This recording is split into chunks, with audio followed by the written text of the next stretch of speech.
TDP senior నేత ఉమ్మడి రాష్ట్రంలో డిప్యూటీ స్పీకర్ గా పనిచేసిన మండలి బుద్ధప్రసాద్ జనసేనలో చేరారు. పొత్తులో భాగంగా అవనిగడ్డ అసెంబ్లీ స్థానం జనసేనకు దక్కిన నేపథ్యంలో బుద్ధప్రసాద్ ఇక్కడి నుంచే పోటీకి దిగడం ఖాయమైనట్లే.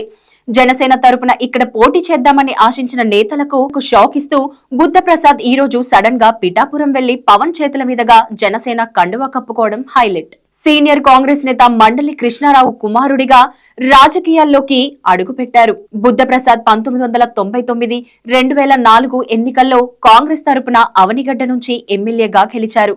మంత్రిగా పనిచేశారు. 2014లో టీడీపీలో చేరి ఆ పార్టీ తరపున ఎమ్మెల్యేగా గెలిచారు. డిప్యూటీ స్పీకర్ గా పనిచేశారు.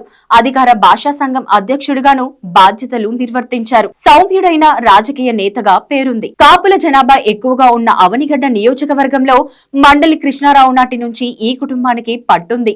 పొత్తులో ఈ సీటు జనసేనకు దక్కిన ఏ అభ్యర్థిని నిలబెట్టని మండలి బుద్ధప్రసాద్ పూర్తి స్థాయిలో పనిచేయడని చంద్రబాబు, పవన్ కళ్యాణ్లకు తెలిసిపోయింది.